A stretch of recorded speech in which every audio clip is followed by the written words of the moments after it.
I want to talk a few minutes about selecting and modifying actors. Now, we spent a few minutes talking and showing you how to modify actors, but I wanted to be a little bit more specific. Once again, if I go to my modes panel and I grab a cube and I bring it into my level and I hit the W key, we can transform this actor by selecting either or any of these orthogonal manipulators, and then I'm now translating it along the specific axis of my selection. I can constrain it along two axes by selecting one of these little corner handles, and now I'm constraining the movement to, in this case, Y and Z, or down here at the bottom I can constrain along the Y and X, or in this case I'm constraining along the Z and X. Now I also have virtual manipulators. So if I hold down the Control key on my keyboard and I use my left mouse button, now it's constrained to the X-axis. And if I use my right mouse button, it's constrained to the Y-axis. And if I use both my mouse button while holding down the Control key, and now constrained to the Z-axis. Now one of the things that can be really helpful and quite powerful is to also be able to lock my viewport while I'm manipulating an actor and constrain it to the actor that I'm moving. So in this case, what I'm going to do is I'm going to hold down the Alt key and make a duplicate of this cube. So there's two of them right next to each other. And let's say I want to make sure that I finesse the edge of these two together.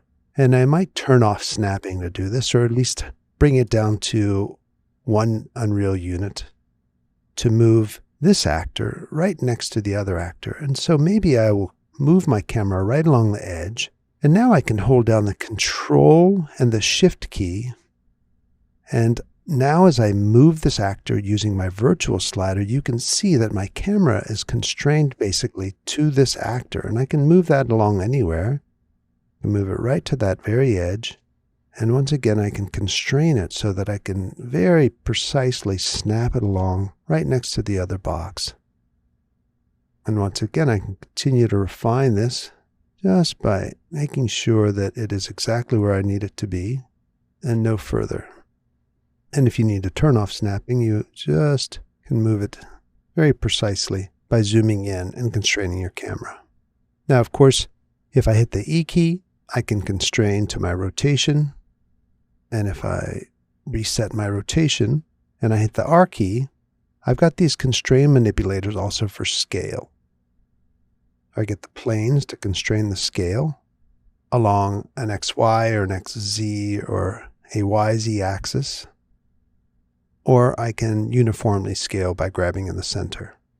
So that's how I manipulate actors using my transforms and by using virtual sliders. Now, selection can also be something that can be very helpful to be aware of if you need to select instances of actors. In this case, for instance, I've got multiple spheres in my scene. These spheres are all being used with a different material on them.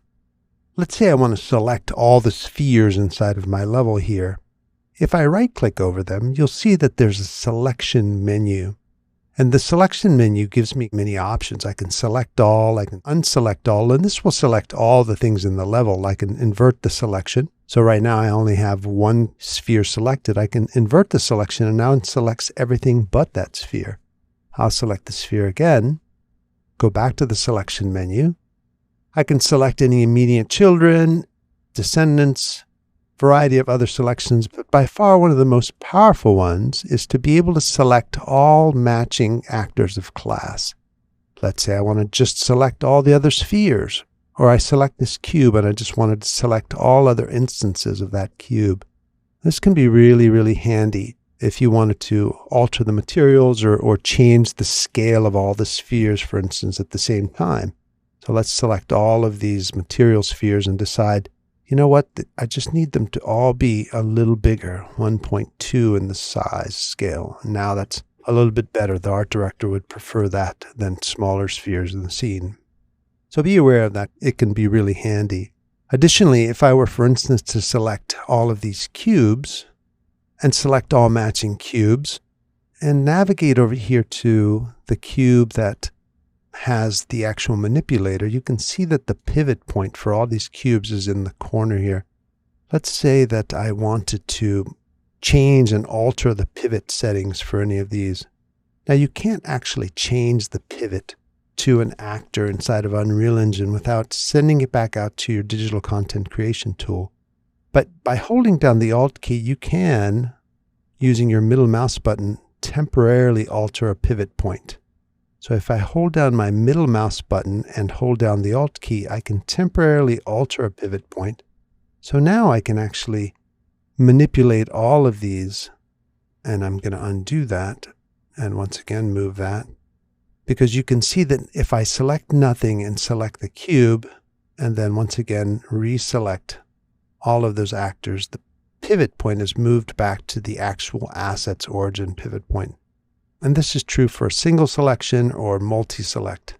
Once again, holding down the Alt key and middle mouse clicking, I can alter the pivot. Now, if I hit the rotate manipulator, I can move it from a different pivot. But if I reselect that actor, the original pivot has moved back to where it got imported or created from. So be aware of that. We do that so that if this asset is also placed in a separate level, that it doesn't accidentally get modified because I've altered it in this particular level and saved the alteration of that pivot. There are many other bits of functionality that you can do.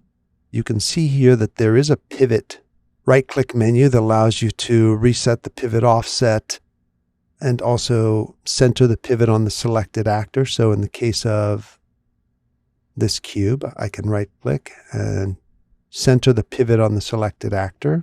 And in this case, it's not going to do it for me, of course, because I'm demoing it, but I can also manipulate the transform, mirror the actor, and that can be really handy.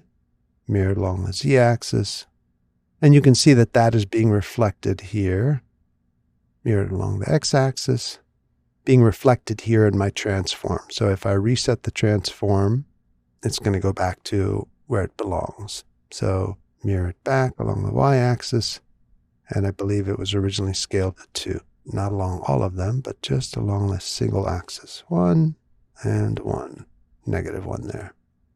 So be aware of that functionality for manipulating an actor. It can come in handy.